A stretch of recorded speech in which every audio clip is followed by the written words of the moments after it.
Nous avons un vrai homme maintenant, ont-elles ri au dîner. J'ai hoché la tête. Quand elles sont rentrées à la maison vide, fonds universitaire envolé, c'est la personne à qui je l'ai laissé qui les a fait m'appeler sans arrêt. Nous avons un vrai homme maintenant. Ma femme et ma belle-fille ont ri devant le dîner que j'avais passé 4 heures à préparer. Elle parlait de son amant. J'ai simplement hoché la tête et débarrassé les assiettes. 3 jours plus tard, elles sont rentrées dans une maison vide et 117 000 € avaient disparu du fonds pour l'université que j'avais constitué pendant 18 ans. Mais à qui je les donnais? C'est ce qui les a poussées à m'appeler 46 fois cette première nuit. Elles n'ont jamais cessé d'appeler. Je n'ai jamais répondu. Je m'appelle Christophe Lambert.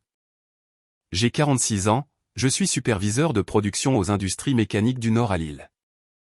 Je suis marié à Béatrice depuis 18 ans et j'ai élevé sa fille, Camille, depuis qu'elle a 2 ans. Son vrai père, Raymond Leclerc, a sombré dans l'alcool avant même qu'elle ne sache marcher. Je suis devenu papa. Je connaissais l'existence d'Alexandre Dubois depuis 7 mois. Directeur commercial. Trop de gel pour les cheveux. Il conduisait une BMW en location.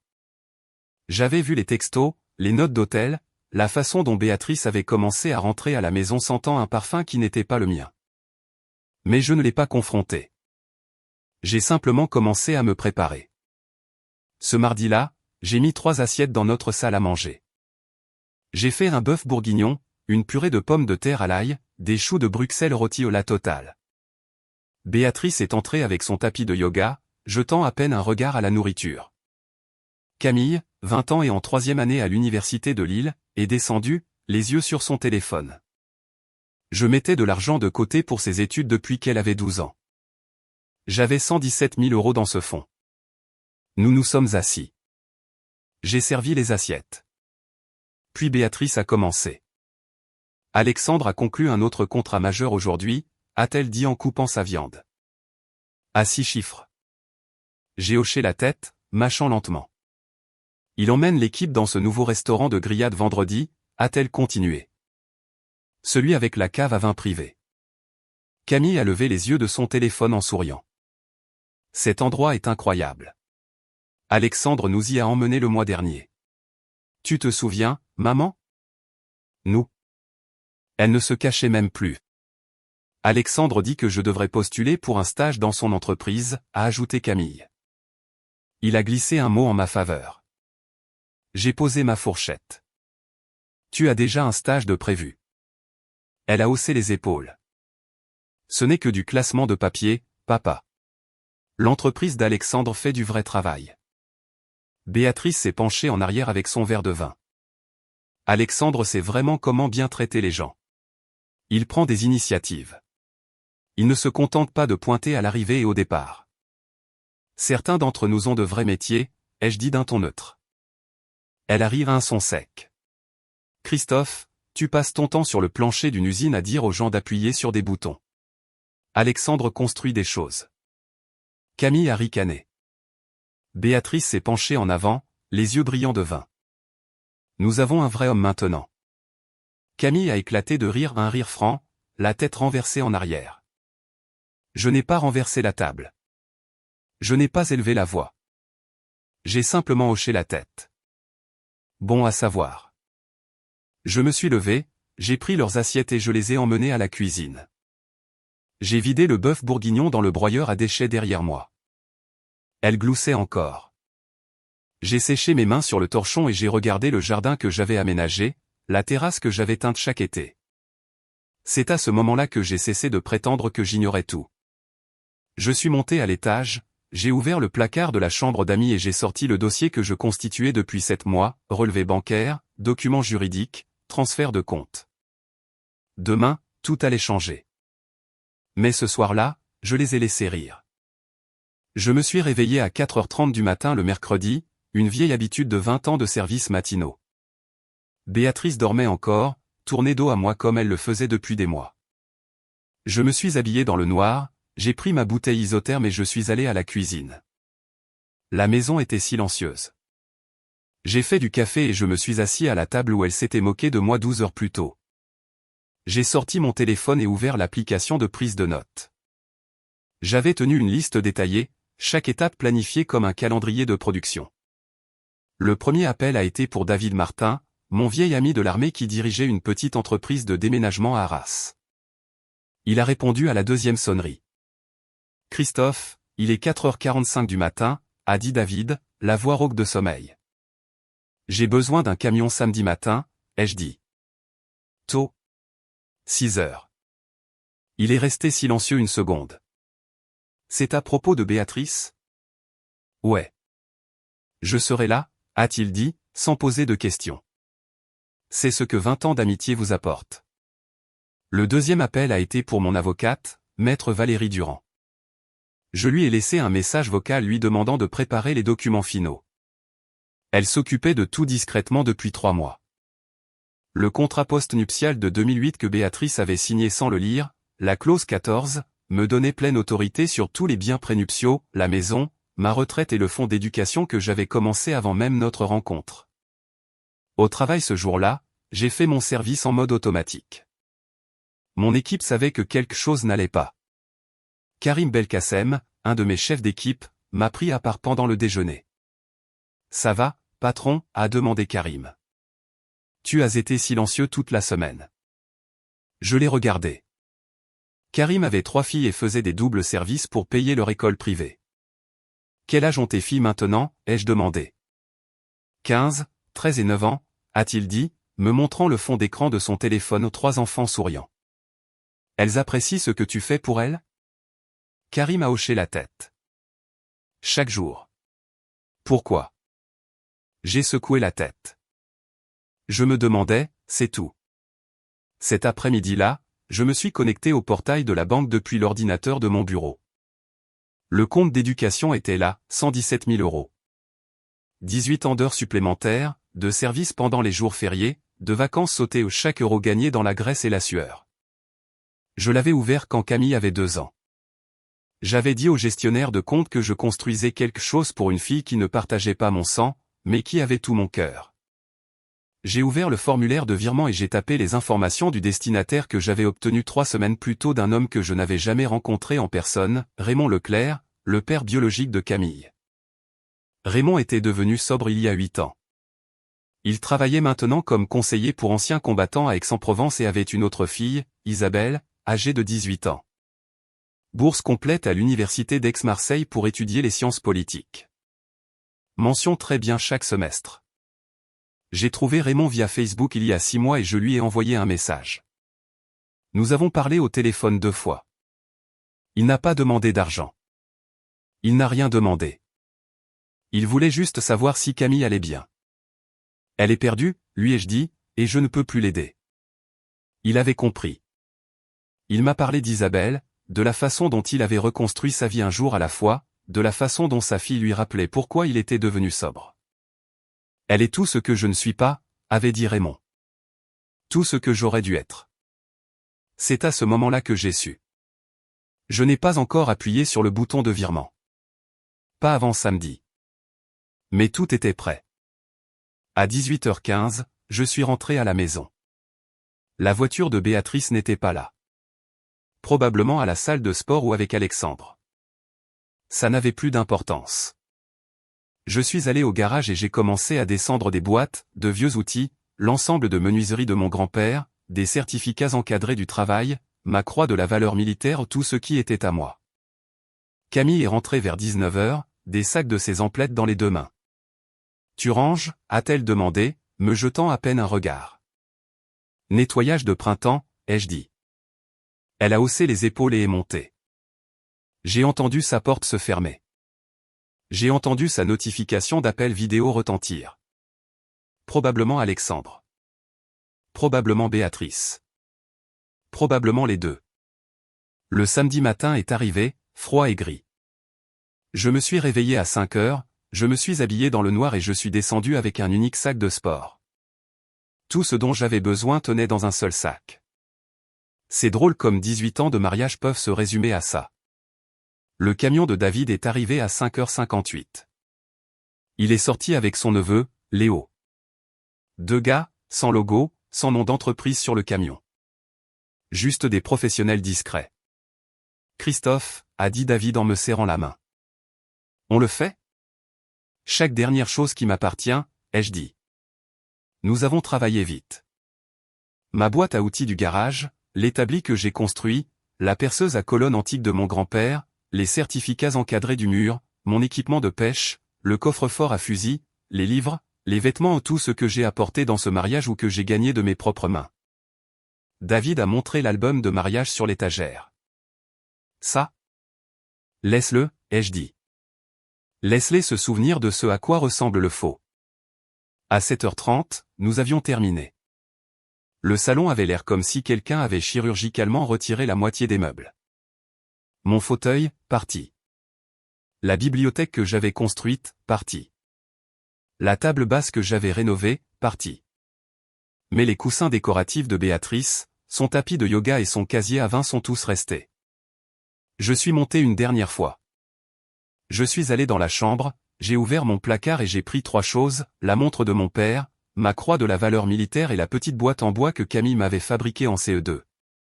Elle avait gravé « Meilleur papa du monde » sur le couvercle. J'ai tenu cette boîte pendant une longue minute, puis je l'ai mise dans la poche de ma veste. De retour en bas, j'ai fait un dernier tour, vérifiant la cuisine, le salon et la salle à manger.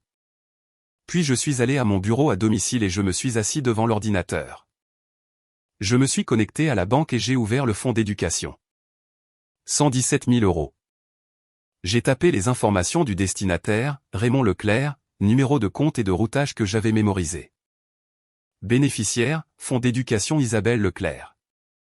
Mon doigt a plané au-dessus du bouton « Confirmer ». J'ai pensé à toutes ces nuits à faire des doubles services, à tous ces anniversaires que j'ai manqués, à toutes ces fois où Camille m'a appelé papa comme si elle le pensait. Puis j'ai pensé à mardi soir. Nous avons un vrai homme maintenant. J'ai cliqué sur « Confirmer ». Transaction traitée. Fonds transférés.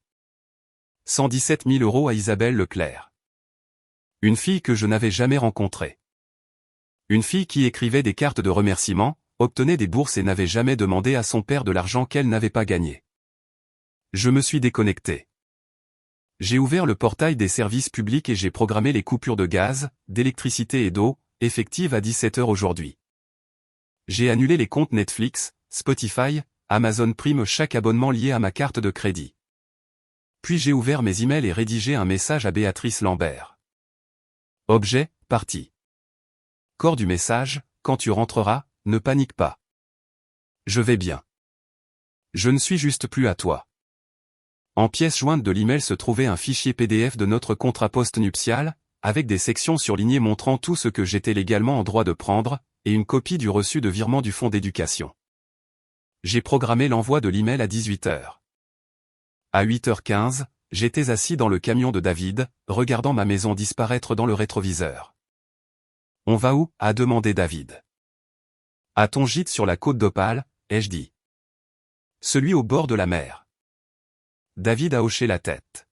« Il est à toi aussi longtemps que tu en auras besoin. » Nous avons roulé vers le nord en silence. Je n'ai pas regardé en arrière. À 18h, Béatrice recevrait cet email. À 18h30, elles entreraient dans une maison vide.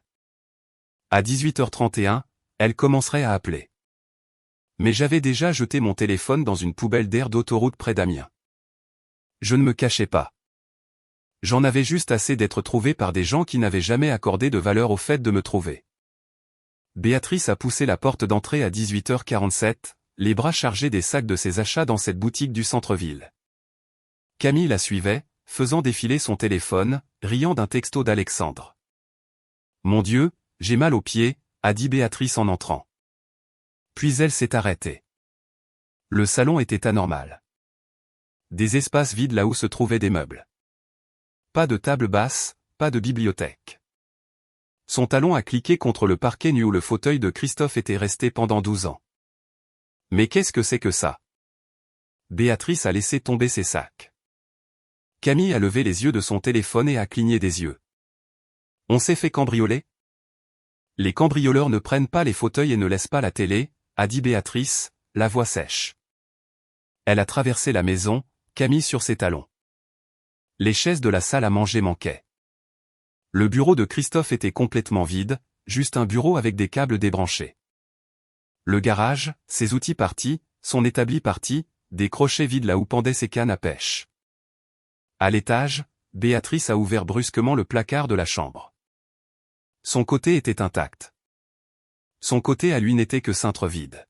« Maman », a dit Camille depuis le couloir, sa voix changée, plus petite. Ses affaires ont disparu. Toutes. Béatrice a sorti son téléphone et a essayé d'appeler Christophe. Directement sur la messagerie vocale. Elle a rappelé.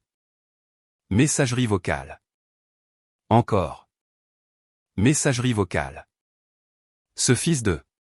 Elle s'est interrompue, a regardé Camille. Vérifie tes emails. Vérifie tout.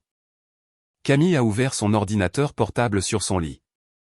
Maman, j'ai un email de papa. Envoyé à 18h.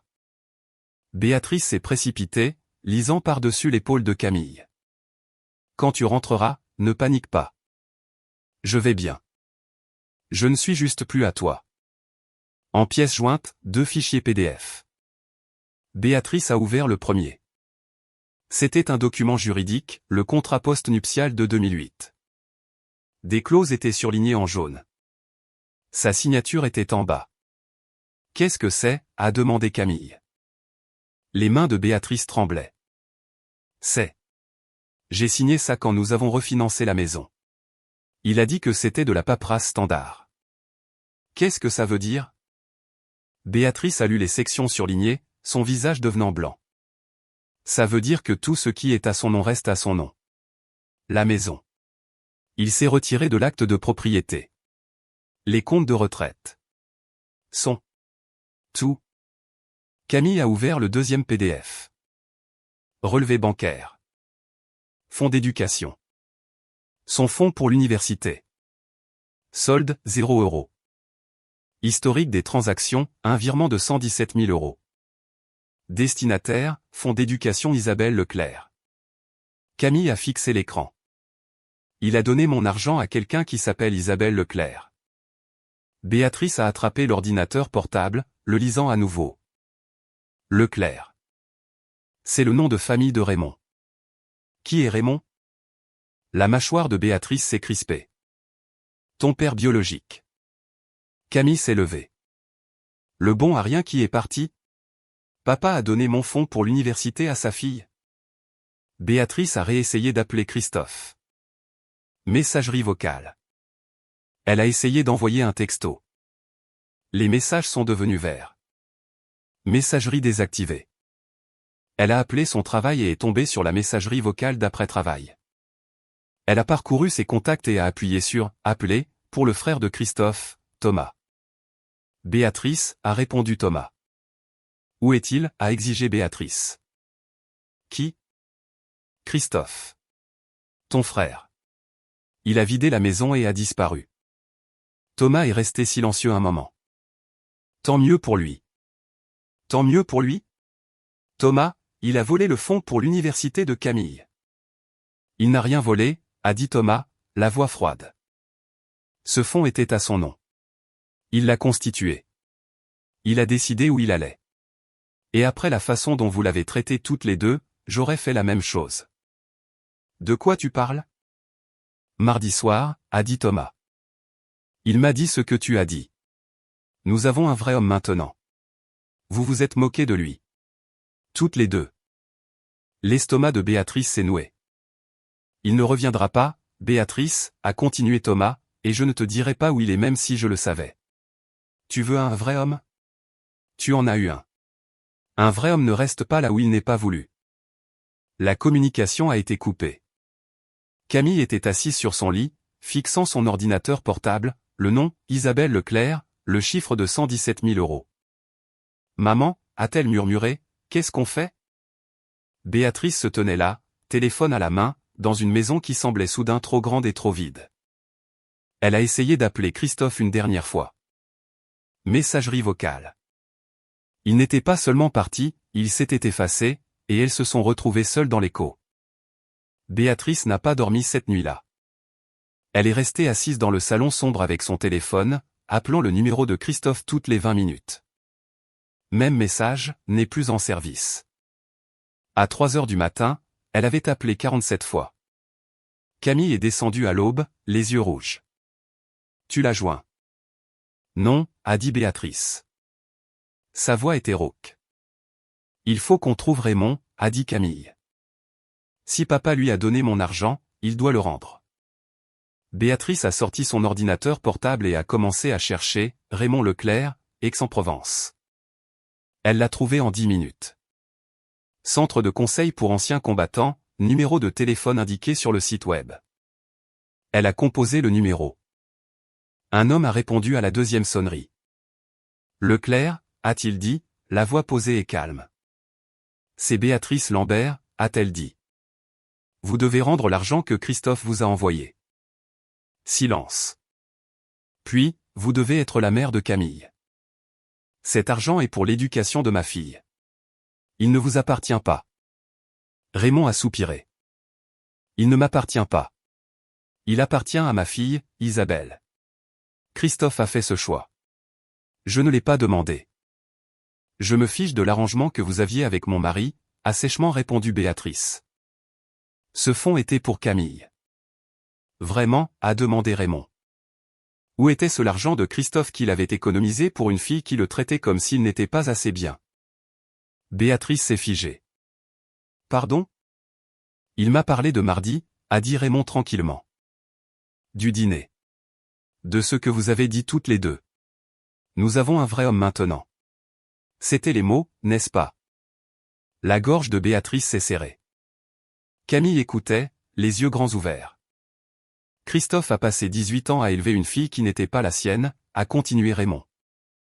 Il a fait des doubles services, manqué des jours fériés, constitué ce fonds euro par euro, et vous l'avez remercié en lui riant au nez. Vous ne savez rien de notre mariage, a dit Béatrice. Je sais que vous aviez une liaison, a dit Raymond. Je sais que Camille était au courant et n'a rien dit. Je sais que Christophe l'a découvert il y a 7 mois et est resté silencieux, a commencé à planifier. C'est ce que font les vrais hommes, Béatrice. Ils ne crient pas, ils agissent. Vous êtes son père, a dit Béatrice, la voix tremblante. Dites-lui de rendre l'argent. Je ne suis pas son père, a dit Raymond. Je suis le type qui l'a abandonné quand elle avait 6 mois. Christophe était son père, il a mérité ce titre. Mais vous avez toutes les deux clairement montré qu'il n'était plus à la hauteur. Nous ne voulions pas dire, si, vous le vouliez, a interrompu Raymond. Et Isabelle? On ne lui a jamais rien donné tout cuit. Elle a 2 emplois, maintient une excellente moyenne, écrit des cartes de remerciement à ses professeurs. Cet argent changera sa vie. Christophe le savait. C'est pourquoi il le lui a donné. Béatrice a essayé de parler mais n'a pas pu. N'appelez plus ici, a dit Raymond. Puis il a raccroché. Béatrice est restée assise là, téléphone à la main. Camille la fixait. Il ne le rendra pas, a murmuré Béatrice. Le visage de Camille s'est tordu. Alors on le poursuit en justice. On poursuit papa. On poursuit Raymond. On poursuit cette fille Isabelle. Cet argent est à moi. C'était au nom de Christophe, a dit Béatrice doucement. L'avocat dira la même chose. C'était à lui de le donner. Alors qu'est-ce qu'on fait, a crié Camille. Il me reste 2 semestres. J'ai besoin de cet argent. Béatrice a regardé sa fille aux 20 ans, capricieuse et pensant que tout lui était dû, gâtée, tout ce dont Christophe l'avait averti lors de disputes qu'elle avait ignorées. Tu te trouves un travail, a finalement dit Béatrice. Ou tu prends des prêts comme tout le monde. La bouche de Camille s'est ouverte. Tu plaisantes. Non, a dit Béatrice, je ne plaisante pas. Pour la première fois, Camille a eu l'air effrayée. Vraiment effrayée. Et Béatrice a réalisé que Christophe savait exactement ce qu'il faisait. Il ne les punissait pas seulement, il leur donnait une leçon. Le lundi matin, la nouvelle s'était répandue. Petite ville, usine. Tout le monde connaissait tout le monde. Les collègues de Christophe savaient qu'il était parti avant Béatrice. Elle s'est rendue aux industries mécaniques du Nord à 8 heures du matin et est entrée dans le bureau d'accueil. La réceptionniste, Marie, a levé les yeux. Je dois parler au supérieur de Christophe, a dit Béatrice. L'expression de Marie est devenue froide. Monsieur Lambert a démissionné vendredi après-midi, avec effet immédiat. Comment ça? Il a démissionné, a répété Marie. Il a donné son préavis de 2 semaines en février. Il a formé son remplaçant. Il a tout laissé en ordre. La tête de Béatrice tournait. Où est-il allé? Je ne sais pas, Madame Lambert. Et même si je le savais, je ne vous le dirais pas.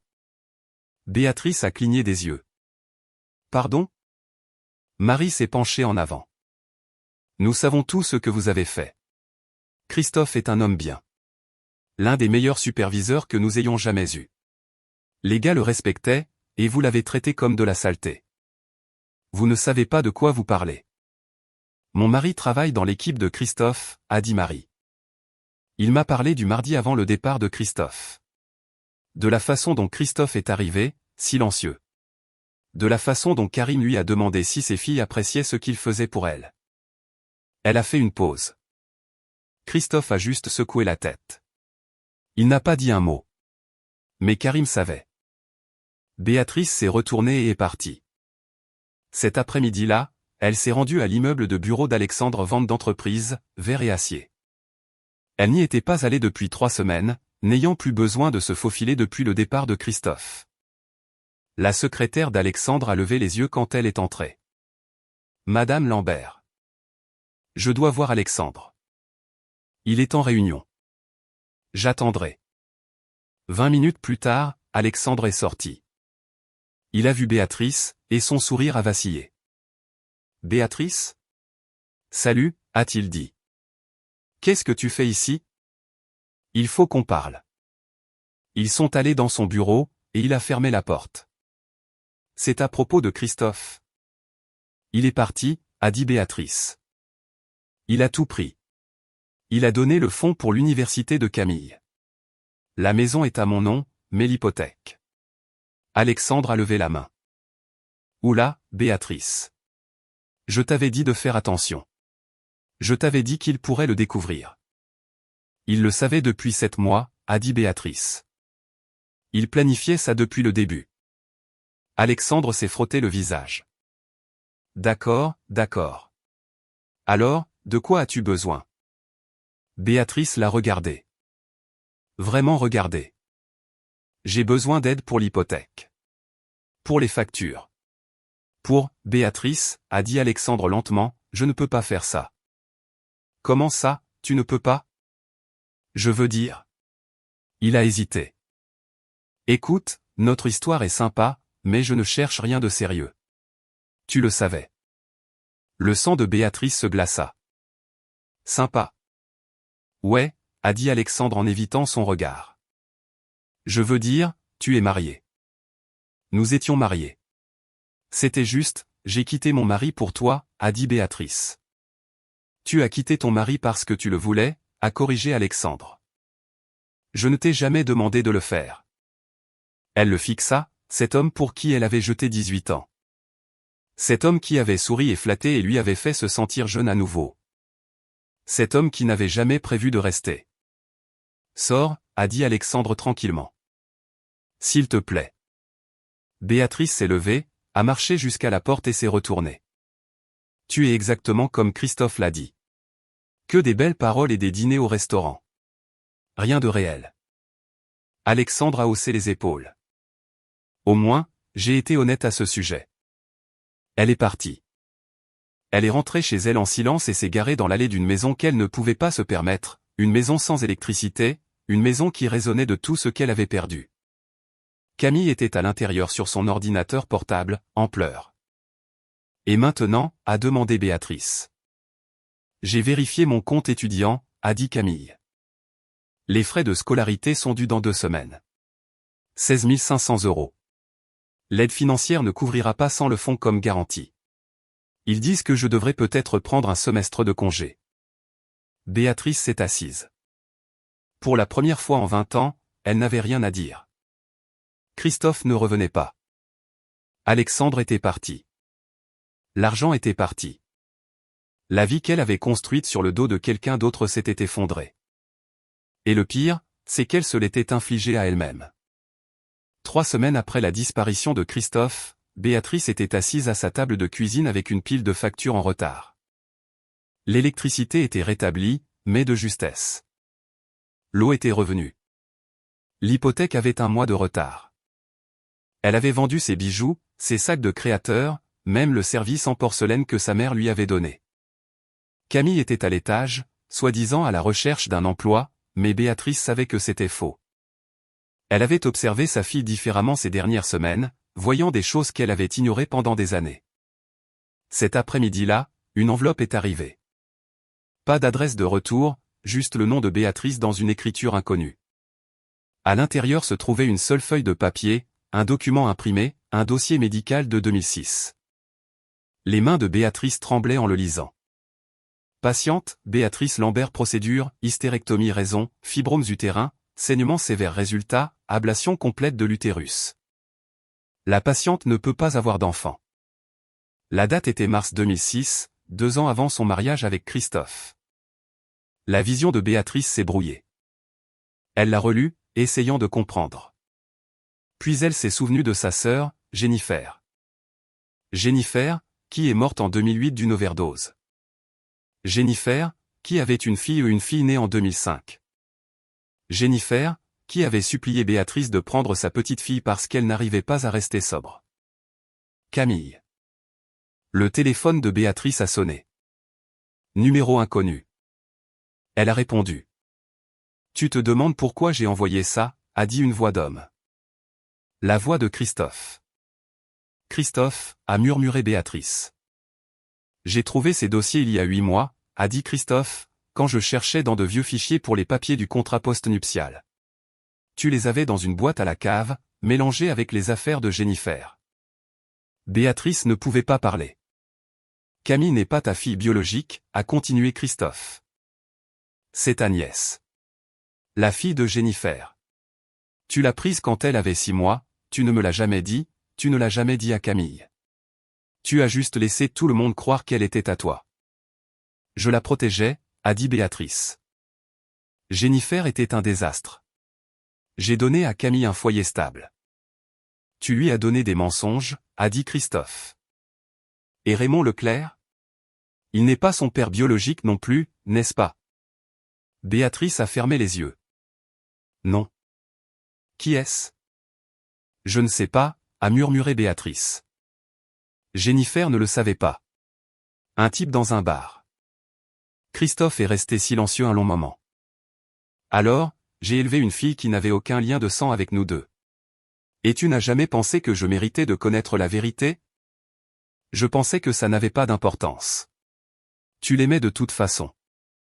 C'est vrai, a dit Christophe. Mais elle avait besoin de savoir d'où elle venait. Elle avait besoin de savoir que sa mère est morte en essayant de devenir sobre, que sa mère t'a demandé de la sauver. Peut-être qu'alors elle n'aurait pas grandi en pensant que tout lui était dû. Si cruel. La gorge de Béatrice brûlait. Pourquoi tu me dis ça maintenant? Parce qu'Isabelle Leclerc est la vraie fille de Raymond, a dit Christophe. D'une relation après qu'il soit devenu sobre. Une fille qu'il a mérité le droit d'élever en devenant un homme meilleur. Et c'est là que l'argent est allé. À une fille issue d'une véritable rédemption, pas de mensonge. Christophe, s'il te plaît, a dit Béatrice. On a besoin de toi. J'ai besoin de toi. Non, a-t-il dit tranquillement. Tu as besoin de mon salaire. Il y a une différence. Ce n'est pas vrai. Je t'aime. Tu aimes ce que je fournissais, a corrigé Christophe. Il y a aussi une différence là. Il a fait une pause. Dis la vérité à Camille. Elle le mérite. Parle-lui de Jennifer. Parle-lui d'où elle vient vraiment. Peut-être que ça l'aidera à comprendre pourquoi je suis parti. Christophe, attends, la communication a été coupée. Béatrice est restée assise là, fixant les dossiers médicaux, 19 ans de mensonges écrits dans un langage clinique. À l'étage, elle a entendu la porte de Camille s'ouvrir, puis des pas dans l'escalier. Maman, tu peux me prêter 50 € pour... Camille s'est arrêtée en voyant le visage de Béatrice. Qu'est-ce qui ne va pas? Béatrice a regardé sa nièce, le bébé de Jennifer. Assieds-toi, a dit Béatrice. Nous devons parler de ta vraie mère. La vérité sur Camille s'est répandue à Lille plus vite que Béatrice ne l'avait prévu. Quelqu'un au bureau des archives médicales a parlé. Ou peut-être que Christophe l'a dit à quelqu'un. Quoi qu'il en soit, à la fin de la semaine, tout le monde était au courant. Camille n'était pas la fille biologique de Béatrice. Elle était la fille de Jennifer Lambert. Jennifer, la sœur morte d'une overdose. Jennifer, que tout le monde se souvenait comme celle qui avait des problèmes. Béatrice le voyait sur les visages des gens à l'épicerie. Les chuchotements, les regards insistants, la façon dont les conversations s'arrêtaient quand elle passait. Mais c'était pire pour Camille. Elle était allée à une fête universitaire le jeudi soir. Elle est rentrée en pleurant à 2 heures du matin. Que s'est-il passé, a demandé Béatrice. Tout le monde est au courant, a sangloté Camille. Quelqu'un l'a publié en ligne. Sur Jennifer. Sur le fait que tu as menti. Sur le fait que papa est parti parce qu'on a été horrible avec lui. Elle a levé les yeux, le mascara qui coulait. Ils me traitent de fausse. Ils disent que j'ai tout eu tout cuit par un homme qui n'était même pas de ma famille. Et que je l'ai remercié en lui riant au nez. Béatrice voulait la réconforter, voulait dire que ça passerait, mais elle ne le pouvait pas parce que c'était vrai. Le vendredi après-midi, Camille est rentrée tôt du campus. Elle a jeté son sac à dos par terre. J'abandonne mes études, a-t-elle annoncé. Quoi? Je ne peux pas payer les frais de scolarité. Je ne peux pas obtenir de prêt sans co-signataire. Je ne peux pas affronter les gens en sachant ce que j'ai fait. La voix de Camille tremblait. Papa avait raison. Je ne suis rien sans son argent.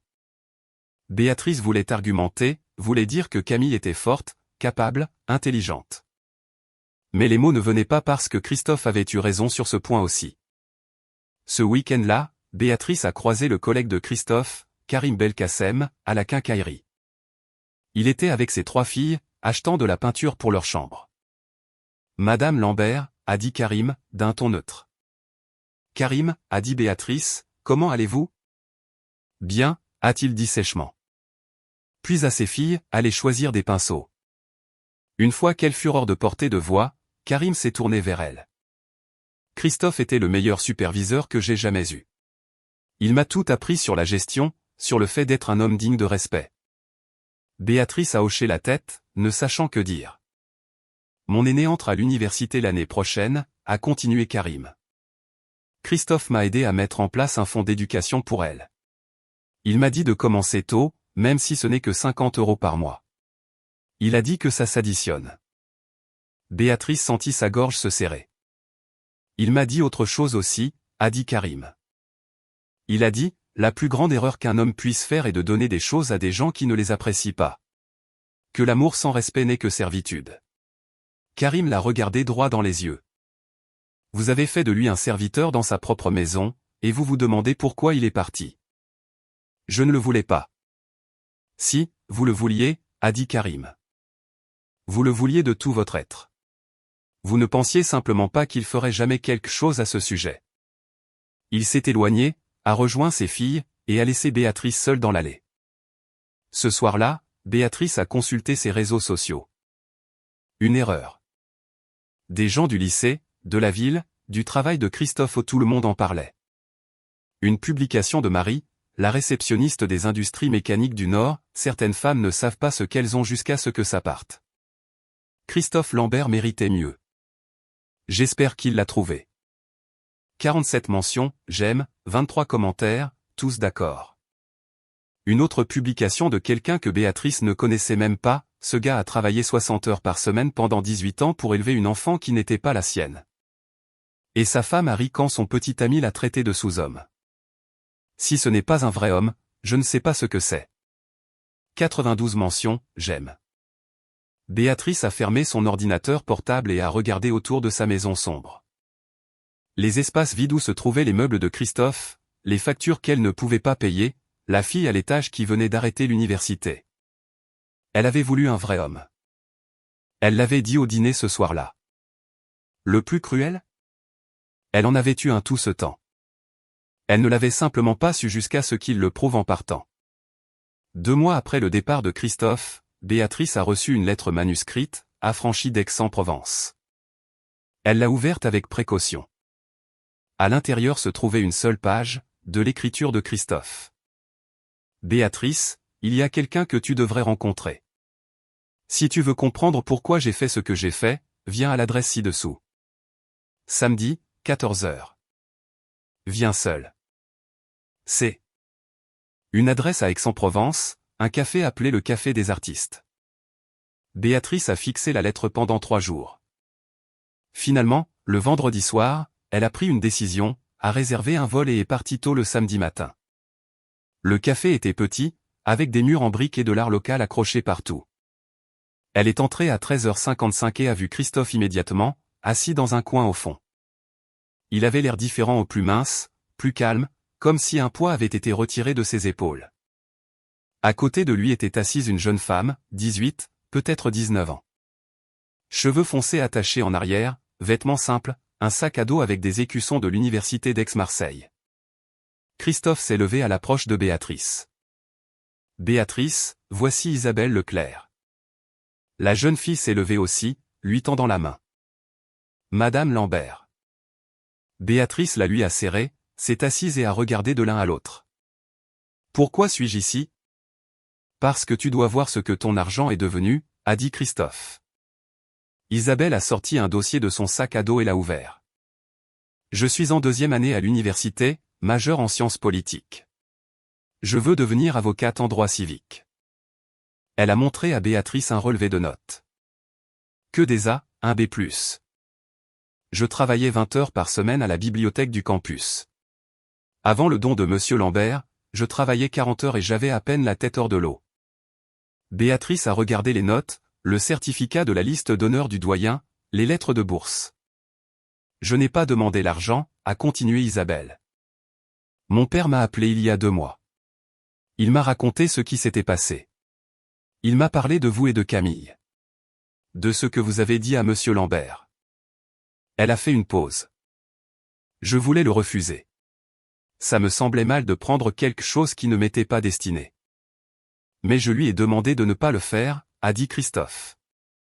Parce que cet argent représente quelque chose. Il représente 18 ans de travail, de sacrifice. Et je voulais qu'il aille à quelqu'un qui comprenait ce que signifie le sacrifice. Isabelle a sorti un autre papier, une lettre manuscrite. C'est ce que j'ai envoyé à Monsieur Lambert après l'avoir appris. Béatrice l'a prise. L'a lu. Monsieur Lambert, je ne sais pas comment vous remercier pour ce que vous avez fait. Toute ma vie, j'ai vu mon père se battre pour être meilleur, pour rester sobre, pour être digne d'une seconde chance. Il m'a appris que rien de ce qui vaut la peine ne s'obtient facilement, que le respect se mérite. Votre don signifie que je peux me concentrer pour devenir l'avocate dont ma communauté a besoin. Je ne le gaspillerai pas. Je vous le promets. Isabelle, la main de Béatrice tremblait. Elle m'envoie des nouvelles tous les mois, a dit Christophe. Ses notes, son bénévolat. Elle donne des cours de soutien à des enfants au centre social. Elle fait un stage dans un bureau d'aide juridique. Elle est tout ce que j'espérais que Camille serait.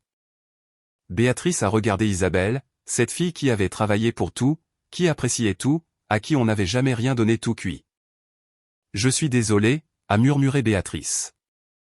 Je suis désolé pour ce que nous avons fait, pour ce que nous avons dit. Christophe a hoché la tête. Je sais que tu le hais. Mais les excuses ne changent rien. Ça veut juste dire que tu comprends enfin ce que tu as perdu. Isabelle s'est levée. Je devrais y aller. J'ai un groupe d'études à 15 h. Elle a regardé Béatrice. Madame Lambert, j'espère que Camille trouvera une solution. Vraiment. Personne ne mérite de tout perdre. Elle a fait une pause. Mais je suis reconnaissante que Monsieur Lambert ait choisi d'investir dans quelqu'un qui ne le prendra pas pour acquis. Elle est partie. Béatrice l'a regardée s'éloigner. Elle est remarquable, a dit Béatrice doucement. Elle l'est, a convenu Christophe. Et tu sais le meilleur ? Elle me rappelle pourquoi j'ai commencé ce fonds au départ. Pas pour le statut, pas par obligation, mais parce que je voulais aider quelqu'un à se construire un avenir. Il s'est levé. J'ai trouvé cette personne. Ce n'était juste pas celle que j'attendais. Es-tu heureux? A demandé Béatrice. Christophe y a réfléchi. J'y arrive. J'ai un nouveau travail, une nouvelle vie. Des gens qui respectent ce que j'apporte. Il l'a regardé. Je ne suis plus en colère. J'en ai juste fini. Te reverrai-je un jour? Probablement pas, a dit Christophe. Mais je ne te déteste pas, Béatrice. Je ne t'aime simplement plus. Il y a une différence.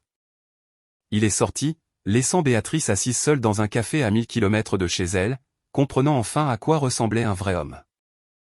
Il ressemblait à quelqu'un qui était parti avec sa dignité intacte. 8 mois plus tard, Béatrice a vendu la maison. Elle n'en avait pas les moyens. Elle a emménagé dans un appartement de 2 chambres dans l'est de l'île. Elle a trouvé un emploi de réceptionniste dans un cabinet dentaire. 40 heures par semaine, 12 € de l'heure. À peine assez. Camille n'est jamais retournée à l'université et travaillait dans un magasin de détail à Paris. Elles se parlaient une fois par semaine, des conversations superficielles. Aucune des deux ne mentionnait Christophe, sauf si elles y étaient obligées.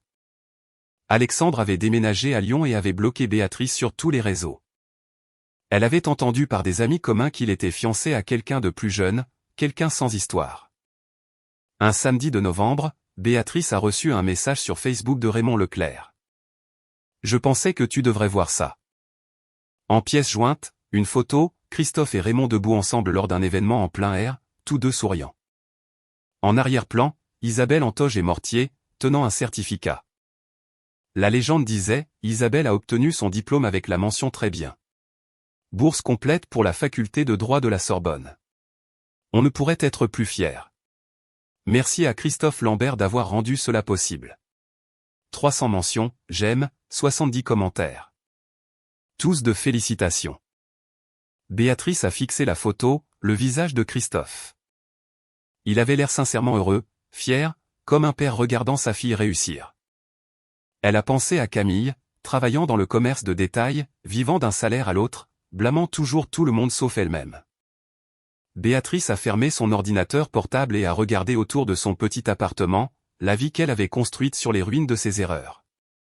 Elle avait voulu un vrai homme, avait jeté 18 ans parce qu'elle pensait en avoir trouvé un en Alexandre, un homme avec une belle voiture, des paroles douces et des promesses vides. Christophe avait été un vrai homme tout ce temps. Il l'avait juste prouvé d'une manière qu'elle n'avait jamais attendue. Non pas en se battant, non pas en criant, non pas en la suppliant de rester, mais en partant. En donnant son amour et son argent à quelqu'un qui l'avait mérité, en se construisant une nouvelle vie qui n'incluait pas les gens qui l'avaient fait se sentir petit. C'était ça, la force. C'était ça, la dignité. C'était tout ce qu'elle avait été trop aveugle pour voir. Béatrice a pris son téléphone et a tapé un message à l'ancien numéro de Christophe. Elle savait qu'il ne passerait pas mais l'a envoyé quand même. Je comprends enfin. Tu étais assez. Tu as toujours été assez. Je ne pouvais simplement pas le voir avant que tu ne sois parti. J'espère que tu es heureux. Tu le mérites. Échec de la livraison du message. Elle a posé son téléphone, est allée à sa fenêtre et a regardé le parking, sa berline de 10 ans, la vie ordinaire qu'elle menait maintenant. Christophe était à Aix-en-Provence, construisant des pipelines ou gérant des équipes ou quoi que ce soit qu'il fasse maintenant.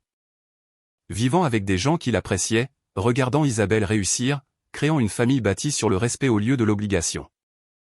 Et Béatrice était ici, seule, travaillant pour le salaire minimum, vivant avec les conséquences d'avoir traité un homme bien comme s'il était jetable.